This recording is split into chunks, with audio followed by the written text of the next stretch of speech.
Shalom, my dear friends. Shalom today from the holy city of Jerusalem, Yerushalayim HaKodesh, as we continue to receive the holy light of the festival of Shavuot.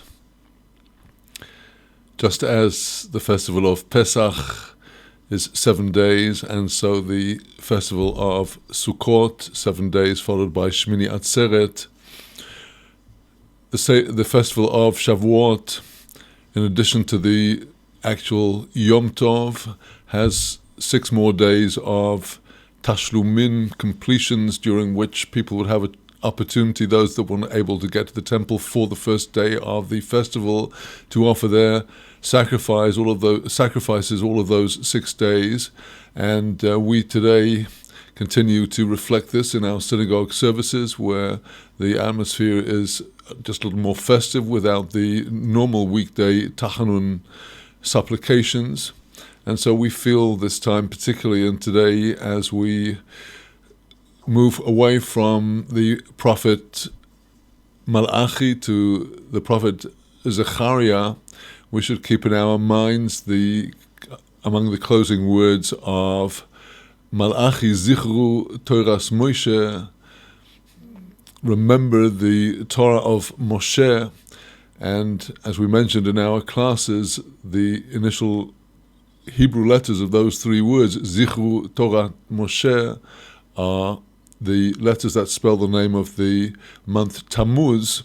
And as we move through the month of Sivan and towards the month of Tammuz, the crucial point is to keep the Torah in our hearts and not to allow ourselves to follow the path of our ancestors, who after 40 days from the giving of the Torah already were presented with the golden calf. And our task is to draw Torah constantly from our minds into our hearts and into our practice, and to preserve it there with the help of God. Well, today we do move forward into the prophet Zechariah, and I shall discuss presently why we turned around the order of Zechariah and Malachi from the way they are written in the scrolls and in our Bibles, and studied Malachi first. And after that we will have our studies of Likutei Moharan, with a continuation of his teaching in Torah 4 in the first part of Likutei Moharan. And we come today to a fundamental basis for the Hasidic concept of the connection between the neshama of each and every Israelite with the Tzaddik, with the true sage, righteous sage of the generation. And we shall see the discussion widened out considerably today from the concept of the confession before the sage to the whole concept of the successive stages of attachment to the Tzaddik. Very interesting study today. So with that, my dear friends, let us go into our study of the prophets and come to the study of Malachi, of Zechariah.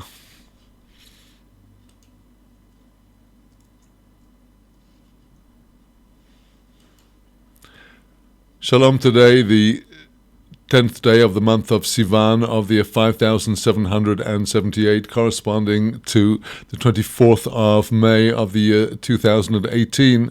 And today we commence our study of the prophet Zechariah, which runs to 14 chapters as compared to the prophets we have studied most recently, that of Haggai and that of Malachi, which are just 2 and 3 chapters respectively. And Zechariah was the companion of those 2 prophets, Malachi and Haggai. And the reason I chose to study first Malachi immediately after Haggai, instead of going in the normal order of the printed Bible of Haggai, Zechariah, Malachi, was because many of the themes of Malachi are shared with Haggai, the theme of the honor and respect due to the temple. And Malachi does indeed reach to the end of time, to the announcement of the coming of Eliyahu Hanavi before the great day of judgment of God. So in order to preserve the integrity of the relationship, the themes between these contemporaneous prophets, I wanted to go to the shorter Malachi after Haggai before entering into the very opaque prophecies of Zechariah, as indeed our commentator Rashi states in his opening comment on the prophet Zechariah. The prophecies of Zechariah are very satum, very closed up, just like Daniel was instructed. Daniel, the older contemporary of Zechariah, was instructed to seal up his words, because the 14 chapters of Zechariah, although starting off from the period of the building of the Second Temple and the priesthood of Yehoshua, the high priest, at the time of Zerubbabel, and we do have in Zechariah also prophecies exactly relating to those of Haggai and Malachi, encouraging the high priest and the Zerubbabel, the effective king, the governor of Judah. But in Zechariah, the ensuing chapters go far beyond that in their reach in time and theme. And with that, let us say a word about the time frame of Zechariah.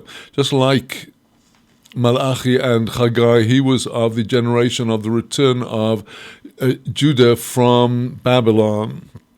It was in Babylon that apparently he grew up, because he was a student there, according to different authorities, of the prophet Ezekiel, who had gone to Babylon with the exile of King Jechoniah at the time of the exile of Mordechai and Esther, the first exile prior to the destruction. And according to others, he was the student of Baruch ben Neriah, who was the primary disciple of the prophet Jeremiah, and who went to Babylon after the destruction of the temple, and there taught the new generation, including Ezra and Zechariah, Haggai, and Malachi, and their contemporaries, who became the men of the great assembly, the Anshe Knesset Hagadolah, that came back to Judea from Babylon to build the temple in Jerusalem. Well, now, Zechariah is called Zechariah ben Berachia ben Ido Hanavi. And there is a principle in our interpretation of the Tanakh that where we know the names of the forebears of the prophet, that indicates that they too were prophets, where they are stated specifically in the text. Well, now, we find that in the book of Nehemiah, there is a reference to an Edo, and that he's mentioned in Nehemiah chapter 12, verse 17, as being a member of the priesthood. He was one of the heads of the priestly families, of the principal priestly families. Others say that this Edo, who is the grandfather of our Zechariah, is associated with the same Edo, the prophet, that is mentioned in the first book of Kings, in the story of Jeroboam, Yeravam ben Nevat. When Yeravam ben Nevat set up the idols in Bet-El and Dan and Beersheba, a prophet was sent to him from Judea to reprove him, and came to the altar. And when the idolatrous King Yeravam at the idolatrous altar wanted to stretch forth his hand against the prophet, Yeravam's hand froze, and he was not able to do anything. He realized this is God's reproof, and he held back. And the ensuing story of that Edo in the book of Kings is unfortunate, that the prophet, who had been told in prophecy not to eat or drink in the territory of Yeravam, on his way home was waylaid by a false prophet who convinced him to have a meal with him, and subsequently that Edo was savaged by a lion, and that story can be read in first book of Kings, in the story of Jeroboam Yeravam ben Nevat. So certainly our Zechariah ben Berachia ben Ido came from illustrious prophetic and most likely priestly forebears, and it is Rambam who counts, Maimonides who counts Zechariah as being among the students of, together with Ezra and the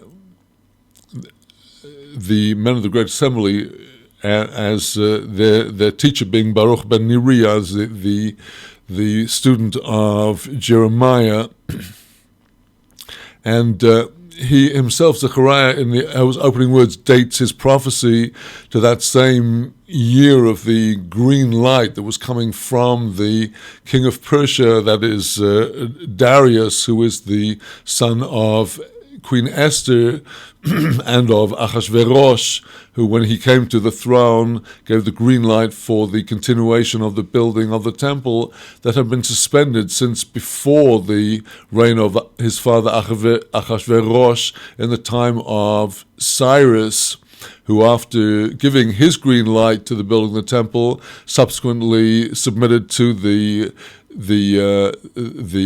pressures of the surrounding nations, and it was suspended. So that is the time frame of the prophecy of Zechariah, and we see that, as stated, the Hebrew word that is used to describe his prophecy is satumah, satum, closed up, because it contains many dream-like sequences which are given over for interpretation, and it's impossible to really finally establish the truth of any interpretation until our Moreh Tzaddik, our righteous teacher, that is Mashiach, will come. That is the words of Rashi in his commentary on Zechariah. We will not attain absolute certainty about the meaning of all of these prophecies.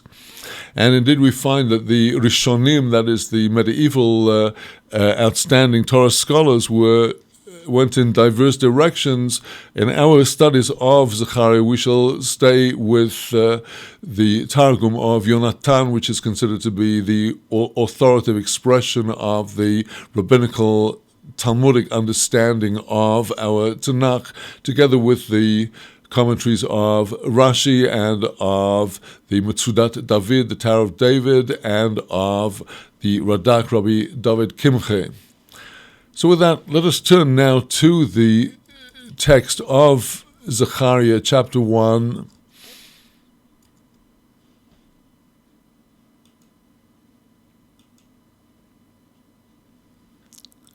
Going now to the Hebrew text of verse 1. B'chodesh hashemini bishanas shtayim ledor yovesh hoyo devar Adonai el Zechariah ben Berechayo ben Ido hanovi leimor. In the 8th month, in the 2nd year of Dariavesh, Darius of Persia, Devar Hashem, the word of the Lord, came to Zechariah, and he gives his full pedigree, ben Berechia, ben Ido, Hanavi, to say. So we do have the very clear time frame here of the delivery of his prophecy, and we must look at this in relation to the prophecies of Haggai, which are also date stamped in the same way, and we see that it's exactly the same time frame that Haggai begins to prophesy in Jerusalem. It is the first verse of Haggai, chapter 1, verse 1, in the 2nd year of Dariavesh, the same year, B'chodesh Hashishi, in the 6th month, in the Elul of that month. And here now is Zechariah just 2 months later opening his prophecy. And we had the same with Malachi, who also gives us indications of the times of the delivery of his prophecy.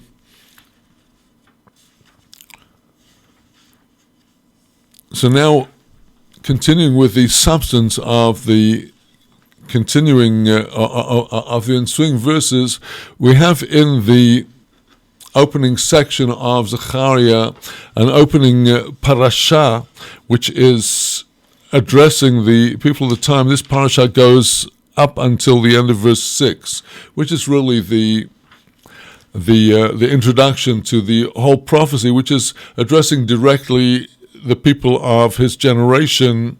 And here they are back in Jerusalem after the 70 years of exile, and just 2 months earlier, Haggai, his colleague prophet, is prophesying the time has come to continue with the work of the temple. Steps forward Zechariah, and this is what is so exciting, that simultaneously prophets are opening their mouths in the city of Jerusalem.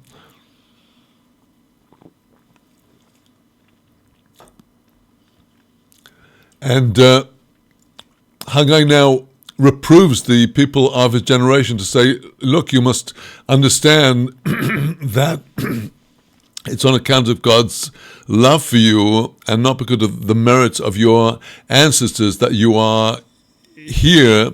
And he's once again giving forward the essence of all the prophecy, that the time is now ripe to return to the Lord and to fulfill the Torah.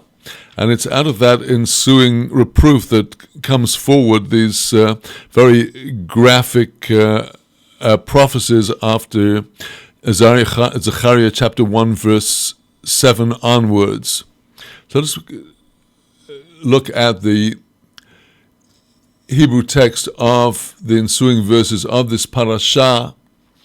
Verse 2, Kotzaf Adonai al avosechem kotzef. The Lord Hashem was wrathful. Katzaf is the verb and ketzef is the noun. He angered in anger, he expressed his anger against your fathers.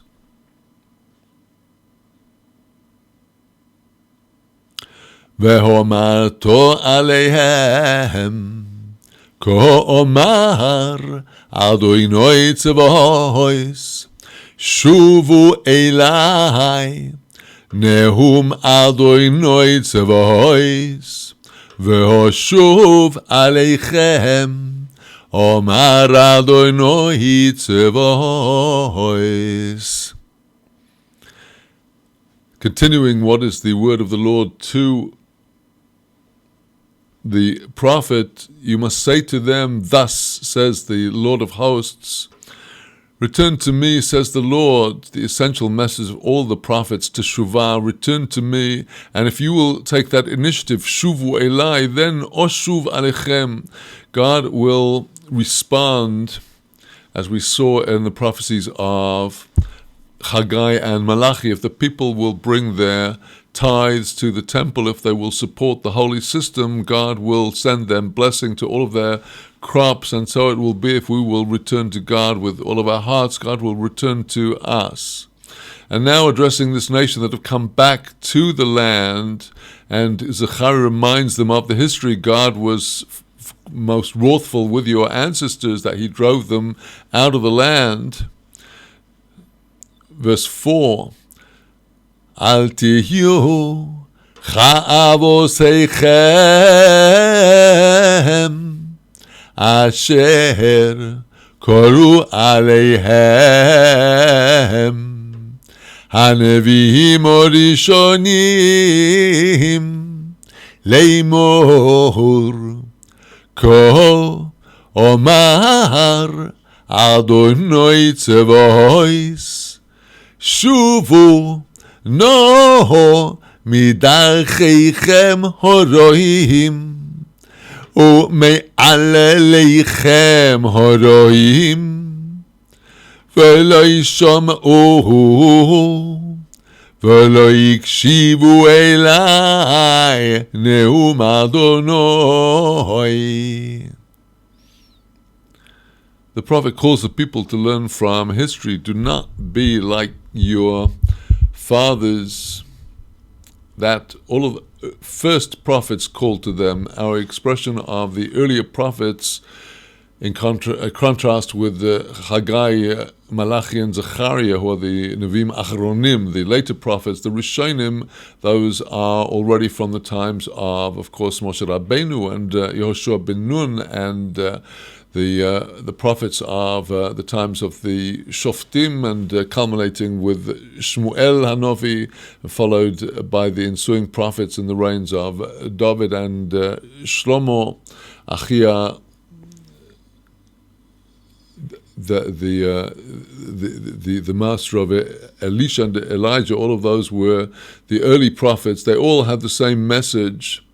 They called to the people with that message, thus says the Lord of hosts, please, shuvu no. The Hebrew word no is an expression of a request. Return from and pull back from your wicked ways and from your wicked actions. They didn't listen, they didn't pay attention.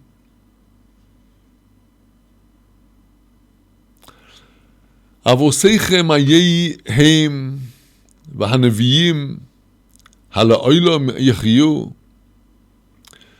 Your fathers, where are they? And the prophets, will they live forever? What exactly is the intent of this verse? Let us look here at the commentary of Rashi on verse 5. Avosechem Ayehem, your fathers, where are they? Rashi comments, Re'u shelaku makoro'o baro'ov b'cherev uvashevi. Just look back historically at the fate of all of those captive Judeans in the time of the destruction of the temple, those who had been addressed by Jeremiah and by all the other prophets. See that they were smitten with an evil blow, with the hunger, with the sword, and with the captivity that they suffered. So in the same verse, the prophet continues, V'hanavim hala'olam yichyu.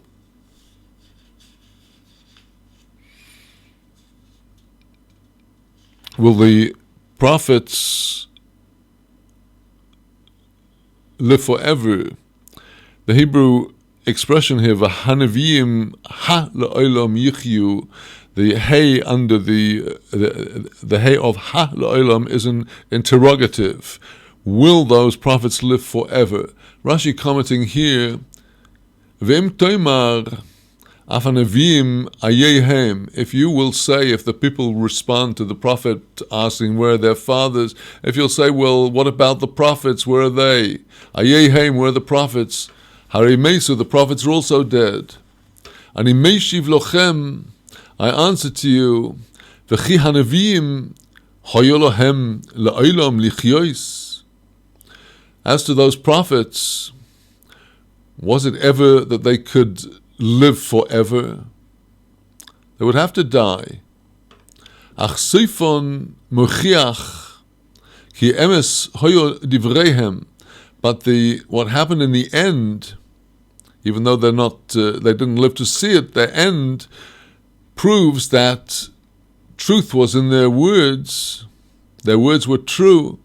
Shekol divrei v'chukei gezerus poranusai shetzivisi es avodai haneviyim aleichem haro hisigu avosechem. Because look, all of those things that happened, my statutes, my decrees of my punishments and retribution that I commanded my servants, the prophets, with respect to you, that is to say to your fathers whom they were addressing, surely you see that they actually caught up with your fathers.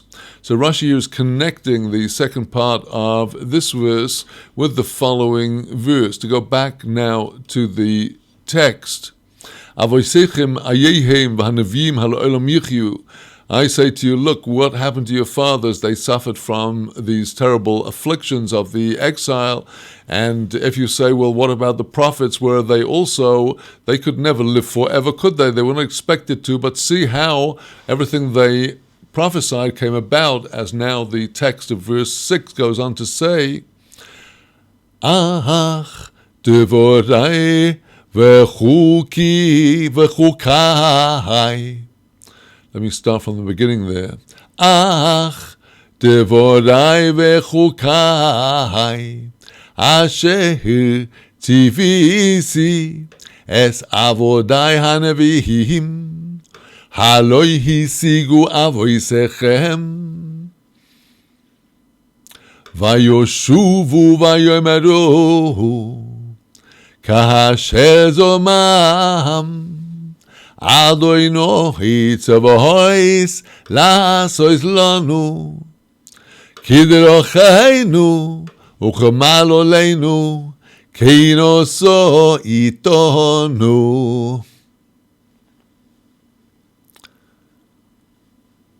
But if, in answer to your question, well, what about the prophets? I say, look, my words and the statutes that I commanded those servants of mine, the prophets, halo hisigu es avosechem, they caught up with your fathers. V'yoshuva vayomru, in the end they had to return, they had no option. They were faced with this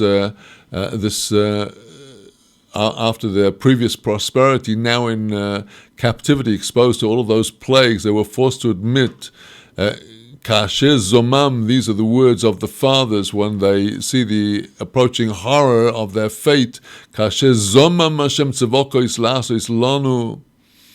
Just as God, zamam, he plotted and planned, the Lord of hosts, to do with us, kidrochenu uchema'al oleinu, according to our ways and our deeds, the two categories that were mentioned in the earlier verse. Kein also itonu, so indeed he has done just as he intended. So this is the opening prophecy of Zechariah, a prophecy of rebuke to his people. And here he is associating himself with the earlier prophets, the Nevi'im Rishonim, and now the Lord God has sent him to continue with their reproof, but to now talk to the people in a different language. And if we ask, why should it be that the prophecy of Zechariah is satum, in the words of Rashi in his opening commentary, why should this be more so than the other prophets? Indeed, in the words in the prophecies of Haggai and Malachi, most, if not all, of their prophecies speaks in very plain language, without mashalim, without chidot, without parables, and without riddles and mysteries. But let us now look at Rashi's words on the opening verse of Zechariah and understand that the opacity of Zechariah is an expression of the statement of our sages that from the time of the Second Temple, prophecy actually left Israel, explicit prophecy. Malachi was the last of the prophets, and Zechariah, his companion, was therefore at the same time at the end of the prophecy. Says Rashi, Nevuas Zechariah sesumo hi ma'od. This prophecy of Zechariah is very, very closed up. Ki yesh bo marois doimos lechalom. It has appearances, it has visions that are like a dream. Haniton lepitoron, they should be given over for interpretation.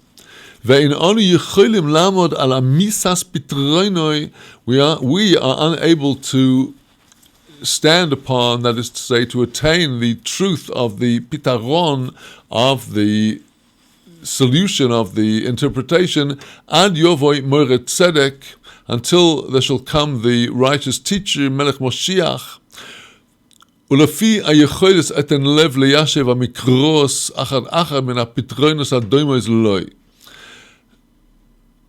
According to Rashi's ability, he says with his characteristic modesty, I shall set my heart to try to reconcile and to provide a reasonable interpretation of these verses one by one on the basis of pitronot, of solutions, of similar mashalim, of similar parables and riddles that are like those that are found in the prophet Zechariah. Rashi will try to draw on other sources.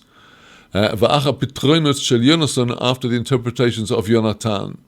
Well, this opening prophecy from verses 1 through 6 is relatively clear, but now in the next section we'll start the deeper dreams and visions which relate from the time of Zechariah until the end of time and encompass all of the malchuyot, the successive great empires, until the world emperor of our time, which we shall see explicitly in our commentators is alluded to in the prophecies of Zechariah, where Edom and Ishmael have joined together and have malchut over the world. All this is seen in the prophecy of Zechariah, and he also alludes to the very stone that gathers to destroy the final malchut and to bring about the building of the final temple on Mount Moriah, on the Temple Mount in Jerusalem, and all this we shall be coming to in our ensuing sessions. So with that, my friends, we conclude for now our studies temporarily for a brief interval, and we shall return in just a few minutes with teaching from Likutei Moharan, from Torah Dalet, the fourth teaching in the Chelek Aleph, the first part of the Likutei Moharan. So just give us a few minutes for an interval, and we'll be back very soon.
Shalom, back again now with the next segment of our studies for today. Our studies in Likutei Moharan in Torah Dalet of Chelek Aleph, the fourth Ma'amar, the fourth discourse teaching in the first part of Likutei Moharan. Shalom. Today, the 10th day of the month of Sivan of the year 5778, corresponding to the 24th of May of the year 2018. And in our continuing study of Torah Dalet, the fourth teaching of Chelek Aleph of Likutei Moharan, we come now to a turning point in the teaching where the subject we've been discussing until now will be set in the wider concept of the overall process of drawing close to the Tzaddik, to the righteous sage that is sent by God in each generation to enable the souls of Israel to attach to our root. And let us, therefore, at this point in the teaching, just backtrack to the opening words of the teaching where Rabbi Nachman said that when a person is able to understand that everything that happens to them is only for good, that is the equivalent to the state of being of the world to come.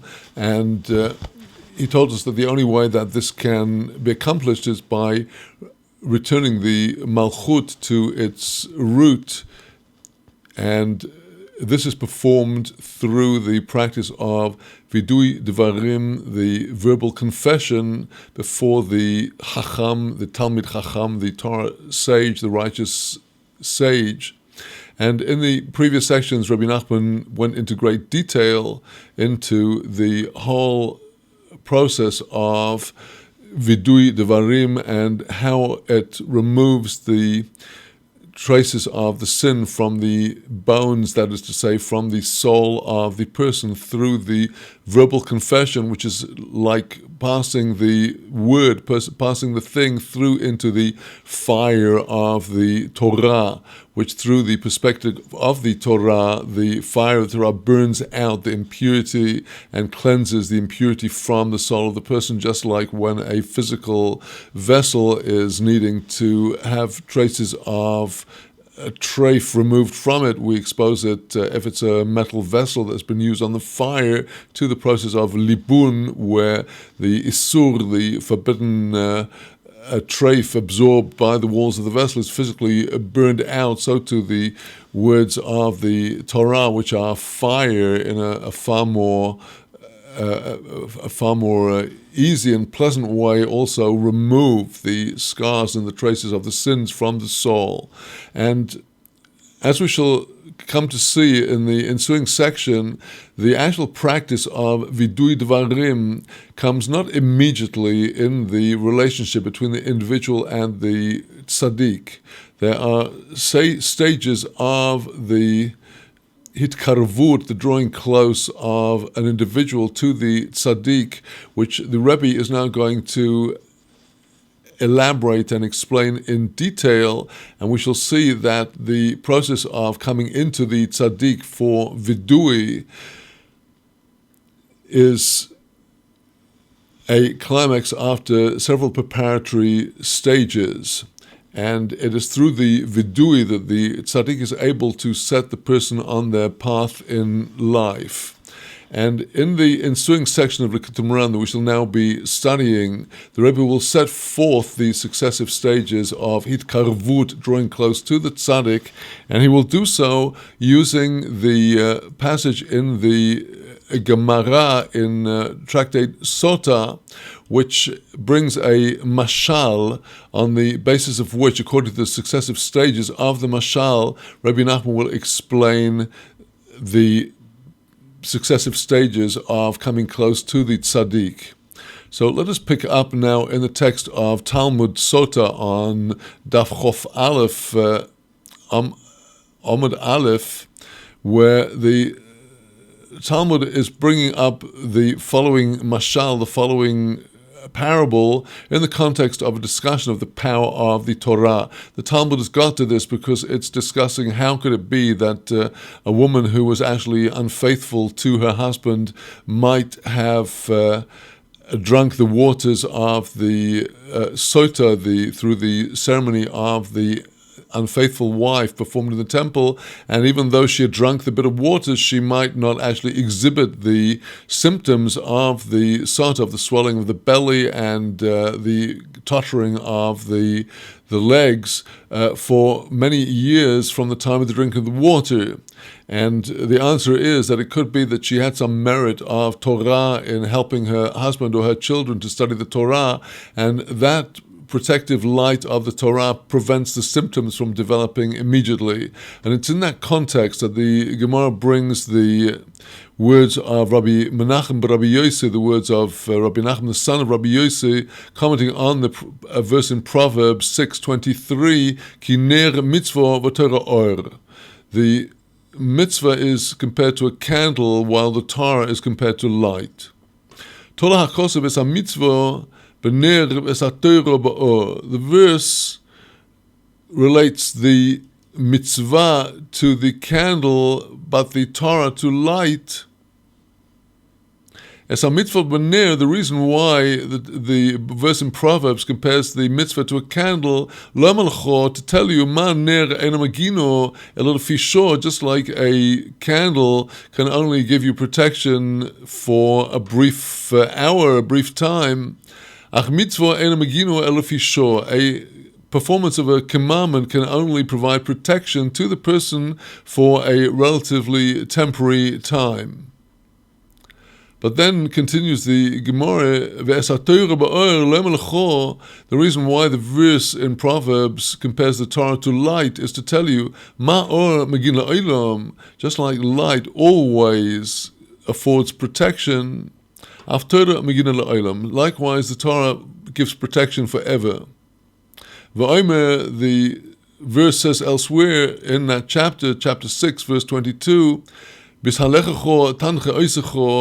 your going about the Torah, he shall lead you. Commenting on the words in that verse, the teacher tells us that in your going about, she shall lead you, namely the Torah shall lead you. That is in this world. When you lie down, she shall guard you. Zoimitzo, that is in the time of death when the person is laid in their grave, and there too the Torah will protect the person. V'hakitzoiso hi tesichecho la'ased lovai, and when you awaken the time of the resurrection, she shall be the one that will speak to you, talk with you in time to come. Marshall, now here's where the Gemara launches into that parable that Rabbi Nachman will be darshaning in his teaching now. This can be compared to a person that was going in the dark of night, in the deep, thick darkness. He's afraid of the thorns, of the pits, of the thorny thistles. He's afraid of wild beasts, and afraid of robbers and bandits. And he does not know what way he is to go on. He is lost. So that's a pretty grave predicament. In the dead of night, the person completely lost in the darkness, afraid of everything, afraid of the pits and afraid of the thorns and thistles and the wild animals, the bandits, and he has no idea where he is. If there chances to come upon him a torch of light, he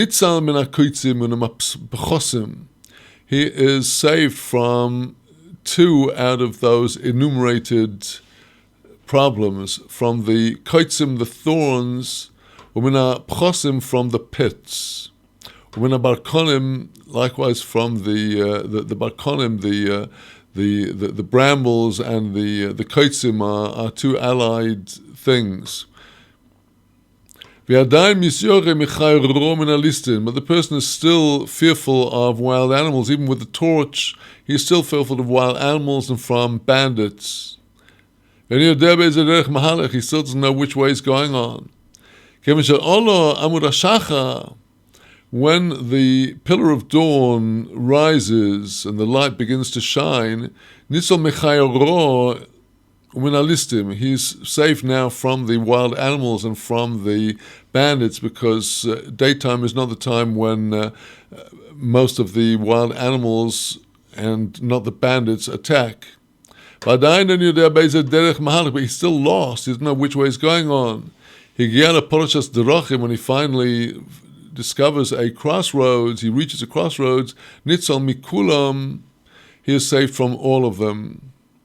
And likewise, the Torah, when a person first gets their torch of some Torah understanding, they are able to be protected from the immediate pitfalls, but there's still other dangers.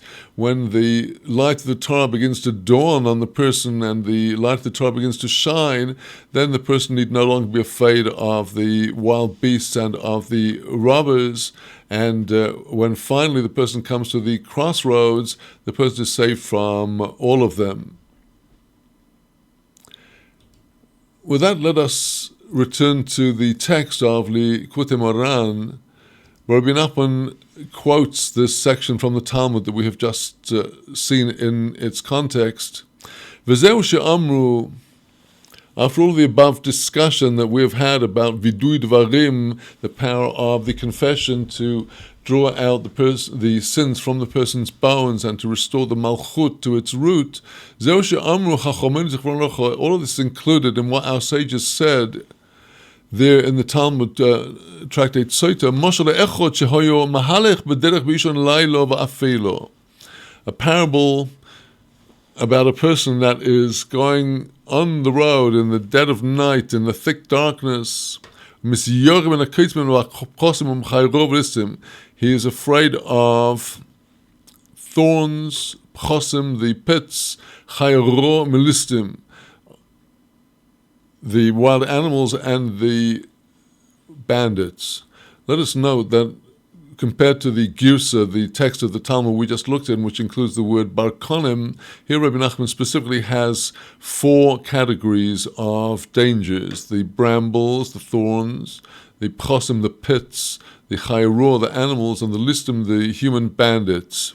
And this is important for Rabbi Nachman's ensuing interpretation of the Talmud. And he will begin with a general setting forth of the roots of our neshamas, the roots of our psyches and our psychology. Kizeh yodua, this is known in our mystical texts. Shekol hamidos ros v'toldosen nimshochen me'arba yisodos. All of the different bad character traits of people and all of their offspring, all of the ramifications that each and every one of them has in the personality of different people as they play through their actions, nimshachin me'arba yesodot. It's all drawn from 4 basic elements which are at the root of all creation, as is set forth in the Sefer Yetzirah, and likewise in the Sefer Hasidim and the Sefer Yirem and the Sefer Haredim, all of the various early Musar texts, which all have this concept in common. Arba Morois, these 4 Yesodos, these 4 cosmic elements are reflected in the human body, in the Arba Morois, in the 4 fluids, the bitter fluids of the body. This corresponds with what we might call pre-modern medical and physiological understanding of the human body, that the workings of the body are based on the 4 Morois, the white, the black, the green, and the red. Well, the red is the blood associated with the liver, and the green is corresponding to the bile. The white would be corresponding to white fluids, and the black is in the spleen, and these are the 4 Morois which are considered to govern the lower being of the person. Kamuva b'Mishnas Chasidim. All of this is enumerated in the very early text, Mishnas Chasidim, which speaks about the psychology of the Israelite soul and the path of Musar. And the Rebbe now goes on to enumerate, in order of the 4 levels of creation, going upwards, earth, water, air, and fire. Atzvus v'soldei sehen, the basic psychological inclination of atzvus, of like nervous depression and constriction, being the atzavim are the nerves, v'toldos sehen, all of the ensuing ramifications of issues that are bound up with this depressive nervousness. Nimshachen midoimem. All these are drawn from the domem, the inanimate level of creation, which is the level of afar, the earth, the dust. Taivos rois v'toldoseh nimshachen mi tzomeach. The taivos, the impulses and desires of the person that are bad for the person, bad for their soul, the excesses of eating and drinking, and the appetite for wealth and for physical pleasures, for material, for sexual pleasure, and all of the other taivas, these and their derivatives, nimshachen mitzomeach, these are drawn from the second level of creation, which is the tzomeach, the vegetable level, which all survives off water, the second element. Devarim betelim v'soldoseh nimshachen mi chai. There's a whole category of human activities that are betelim, that are really null and void, that contribute nothing to our ultimate spiritual destiny. They're just ways of spending the time through fripperies, through all kinds of entertainment and vacations and many other things that a person through all kinds of chatter, all kinds of talk, and any other kind of wasteful activity.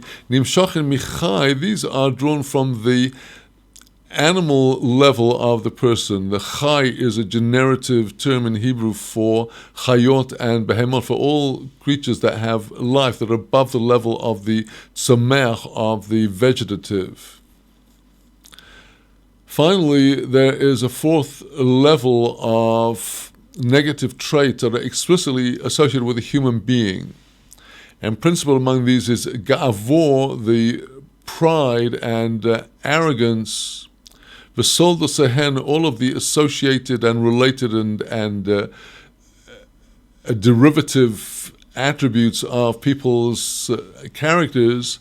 Nimshachen mi medaber, they are drawn from the level of the medaber, the speaker, and this is the level of fire, the 4th element. So having set forth this basic outline of the psyche and all of the maladies of the different levels of our souls, says Rabbi Nachman, Mishe roitze leilech b'derech hakodesh, one who wants to go on the path of holiness. This is an invitation to anyone who chooses to go in the path of devotion. Rabbi Nachman is calling all of us, if we wish to go in this path, how to do it. Tzorich l'shaber kol amidos rois. That person will have to break all of the bad attributes, all the bad character traits in that person. He will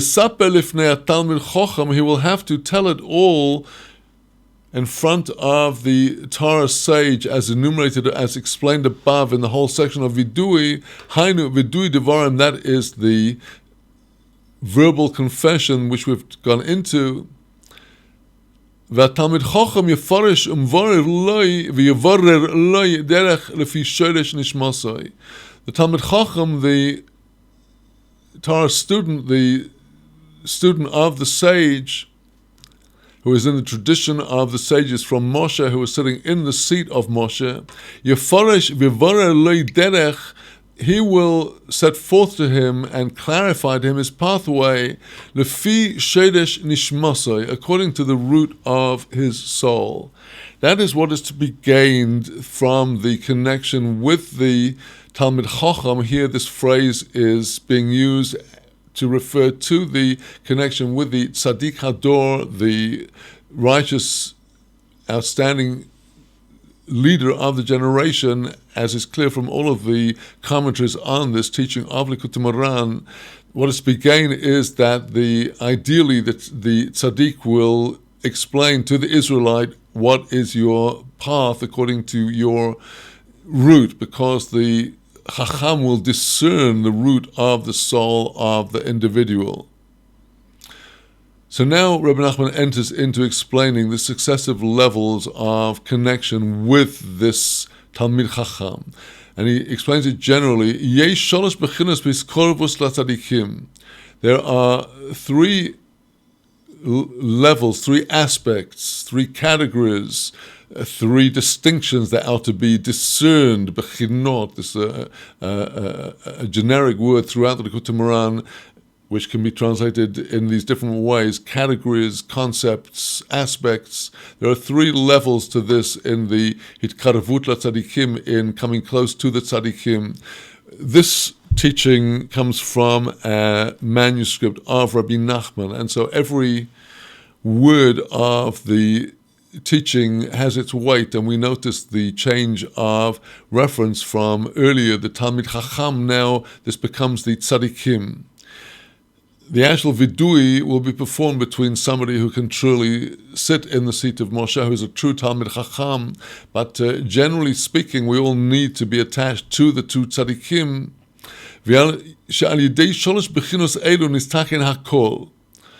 And through these three aspects, through three levels of connection, everything will be rectified. These are the three aspects. So let's understand here, the role of the tzaddik is essentially to guide the person to his pathway or her pathway, and then will come through the person beginning to recognize what is the Torah of the tzaddik leading to. It's leading to direction in life, to a way to fulfill the Torah. The tzaddik is not telling anybody to in any way worship and adulate the tzaddik, but only to receive Torah and direction from the tzaddik. And it starts in a general way, through the person beginning to recognize from afar this tzaddik. And the person steps forward and begins to associate himself with the ideas, with the movement, with the teachings of the tzaddik, and even contributes of his own. And that's the second stage. And then the third stage will be when the person actually comes in and performs his confession. So let us now pursue these levels of connection with the tzaddikim. Habechina harishona, the first distinction, the first level, the first aspect, the first stage, kasher roeh es hatzadik. I'm calling these stages because later on we shall see that Rabbi Nachman will connect all of these with the successive stages in the redemption of that person that was lost in the dead of night without knowing where he is. The first stage, when the Israelite soul sees the righteous tzaddik, he catches a glimpse, he begins to see and understand. Like it says in Isaiah chapter 30, your eyes shall see your teacher. This aspect of the connection with the tzaddik, the seeing, the catching sight, the catching of a glimpse of what this tzaddik is about,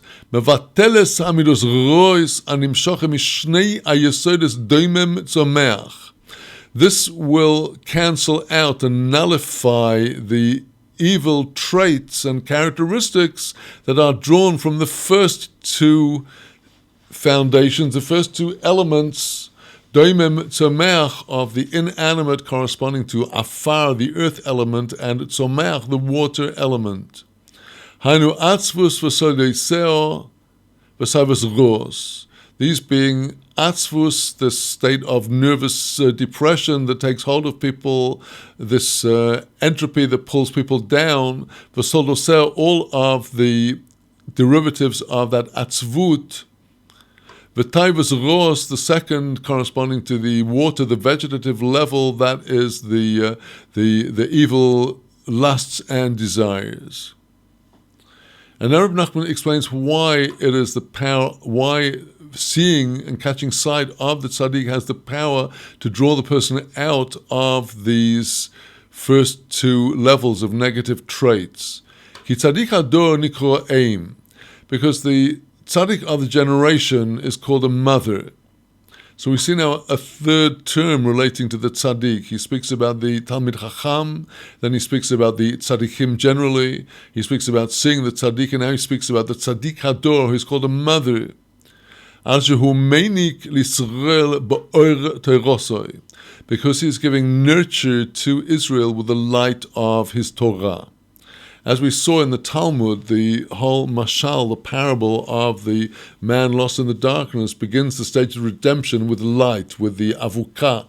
The Torah is compared initially to the torch, and then to the dawn, and then to the guide to what to do at the crossroads. It's all about the light of the Torah. The tzaddik is all about shining the light of his unique level of Torah to the people. The Torah is called milk. Like it's written in Shir Hashirim, Song of Songs, chapter 4, Devash v'cholov tachas l'shoinech, honey and milk are under your tongue, on the tongue of the Israelite that learns and meditates and mouths the words of the Torah. V'zeh on roim b'chush, kshatinok hu ba'atzvus v'atzlus, when the little child is in a state of atzvus, irritable, unhappy, moaning, and atzlus, lazy, and not wanting to do anything. He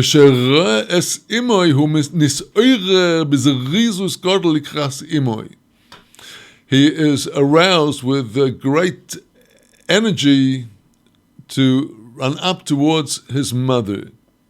Hainu l'shorsho, that is to his root. So here the child simply catches sight of the mother.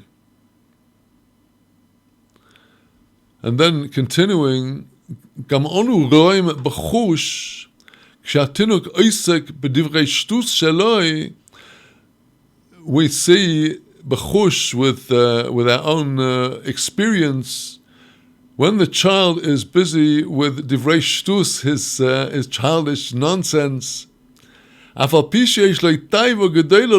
though the child has a great ta'ava, great lust and desire for this, but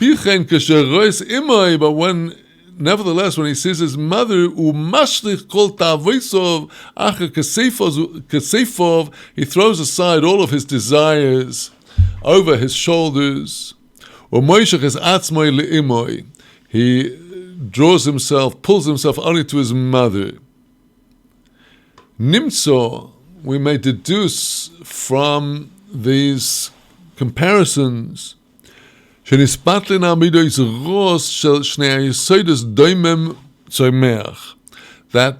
through the association with the mother, namely the tzaddik, who is called the mother to Israel, with the nurturing milk of the tzaddik, through simply seeing the mother, the tzaddik, the child, the Israelite, throws aside these two negative traits drawn from doimem, from the afar, from inanimate earth, namely atzvut, this nervous depression, this entropy, and atzlus, the laziness of the water level of vegetable, the ta'avot. Al yedei histaklus pnei hatzadik, all through seeing the face of the tzaddik, that is to say, to begin to understand the inner face, the light of the Torah that shines forth from this tzaddik, this individual that was zeicher, that merited through his supreme purity to be God's vessel to bring down such teachings to the world. So now Rabbi Nachman associates what he's just said with the mashal, with the parable in the Talmud in Soito, u'misyore min hakotzim. That person lost there in the dead of night, misyore min hakotzim, he was afraid of the kotzim, the thorns and the brambles, shehu b'chinas soimeach. That is the category of the vegetable, that is the ta'avot, the lustful desires. U'pachasim, he was also afraid of the pits, the physical pits in the ground. Shehu b'chinas doimem, that is inanimate. U'chashin is damin lo ya'avuko shel or, when there occurs and comes to that person a torch of light. Says Rabbi Nachman, explaining the mashal of the Talmud, which compared the or to the Torah, says Rabbi Nachman, explaining Zeh Talmid Chochom. It's not the words in the book lifeless on the page that shine to the person, but when the Tzaddik teaches the person, the light shines, the first torch in the person's hands is when he actually, he gets it, he gets the teaching of the Tzaddik, Zeh Talmid Chochom.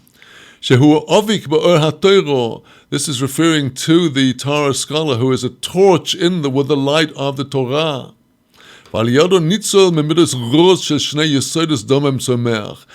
through this histaklus pnei hatzadik, through this the person is saved from the bad levels of the personality, the bad traits of the two first elements, doimem, the inanimate level, the atzvus, the depression, and the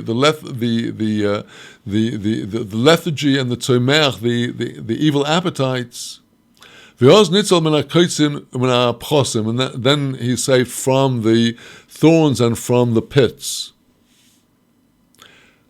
And now we come to the second level.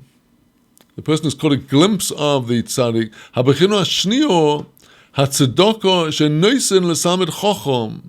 The person begins to interact. The person takes an initiative. He now gives tzedakah of his free will to the Talmid Chacham for the sake of supporting the Talmid Chacham's physical existence in the world and the physical spread of the teachings of the Torah sage through his writings and through his followers. All of this needs support.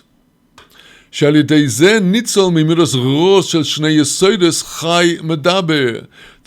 tzedakah, this active level, the person is saved now from the two yesodot, the two elements of the chai, the animal level, and the medaber, the evil aspects coming from the level of the human in the person.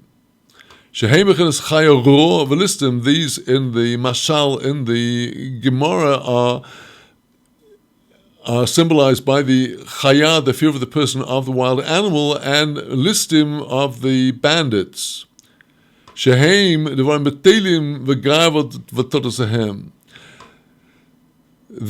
two aspects of the wild animal, that is devarim b'telim, these wasteful pursuits with which a person fritters away his or her life, these animal pursuits that people get up to, and the basic pride and arrogance, which is the chief bandit that steals everything from the person, where everything is performed through pomposity and through desire for honor, prestige, respect, and control, and all the rest of it.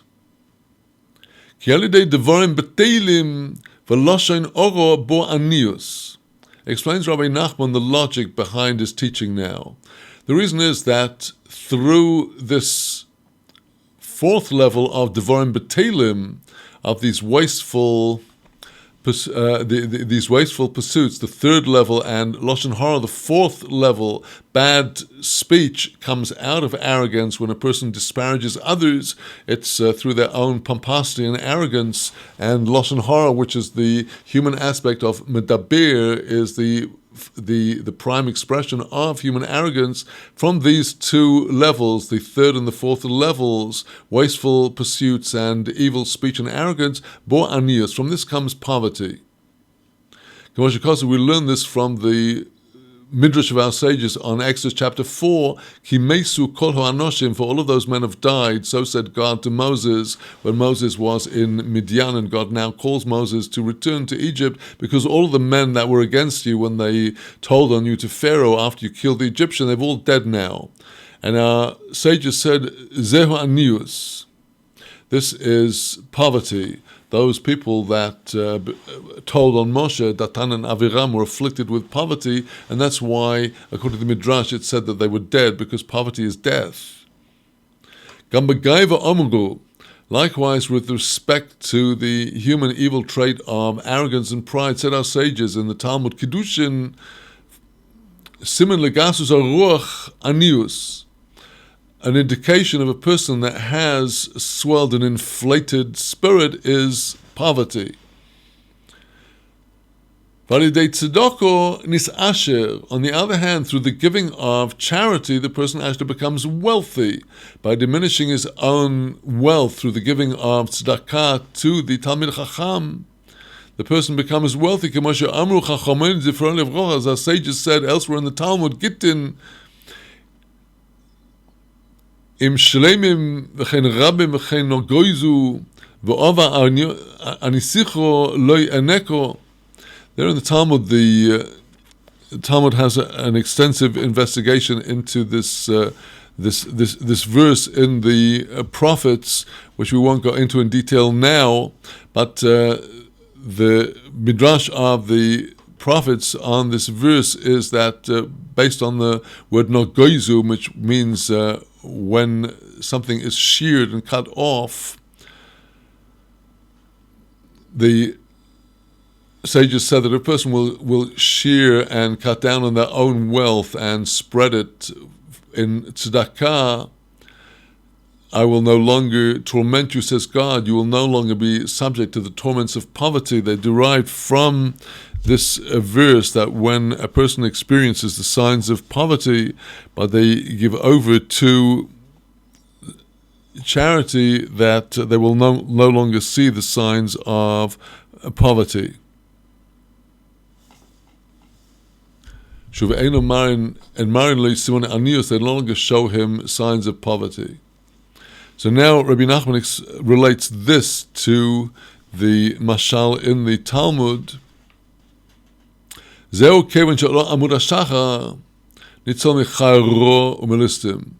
what the Talmud says, that when the pillar of dawn arises, the person is now saved from these latter two categories, chayro, the wild beast, which is the Devarim B'Teilim, the idle pursuits, and Listim, the bandits, the pride and arrogance. Amud HaShachar, the concept of the rising of the pillar of dawn, is Remez Litzdoko, is an allusion to the giving of charity. As Rabbi Nachman now derives from the verse in Isaiah, K'moshe Kosuv, it's written, Kisire Oroim V'Chisisoi, Az Yiboka K'Shachar Oirecho. When you will see the naked and cover him over, and the other acts of charity that the prophet enumerates there in Isaiah 58, Oz Yiboka Chashacha Orecho, then shall burst through like the dawn your light. So here again we see the reference to light, which in the context of the Mashal in the Gemara is all about the light of the Torah. When a person understands that the whole point of the Torah is to bring us to the point of tzedakah, which elsewhere Rabbi Nachman says encompasses all of the commandments. The giving of tzedakah with our hands is the embodiment of all of the positive commandments of the Torah. It's through the tzedakah then your light will truly shine forth. So it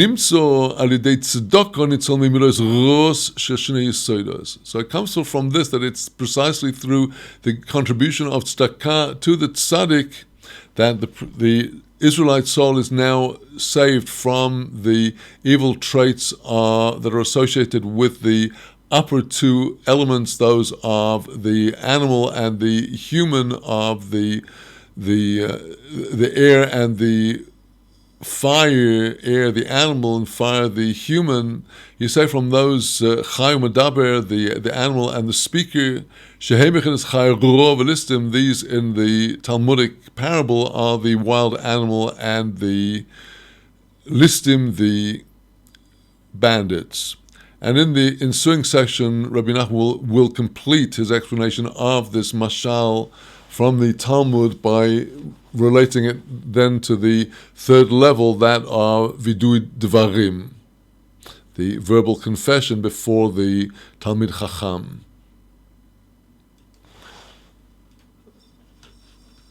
So with that, we conclude our studies for today, my dear friends, and I'm going to wish you now a Shabbat Shalom from here in Yerushalayim, and I hope you've had illumination from these very remarkable teachings we've had today from Zechariah the prophet and from Rabbi Nachman, and we've had references in these teachings to our coming parasha of Naso this Shabbat, when we'll be reading the portion of the Sota woman, which the Gemara we looked at in relation to Likutei Moharan was the springboard, and let us have a very nourishing Shabbat. I'll be back, God willing, on Sunday with the weekly Shavua Tov Sunday hookup, when this week I will be analyzing the phenomenon of Judeophobia that seems to be spreading rapidly across the world we live in, and is a big wake-up call to all of us to follow the true path of the Torah. That will be on Sunday at 1600 hours Israel time, God willing, and then on Monday and Thursday of next week we shall continue with our studies of the prophet Zechariah and with Likutei Moharan. With that, from here, my dear friends, Yom Tov U'Vorach, a good and a blessed day, and Shabbat Shalom U'Vorach, a good and a blessed Shabbat.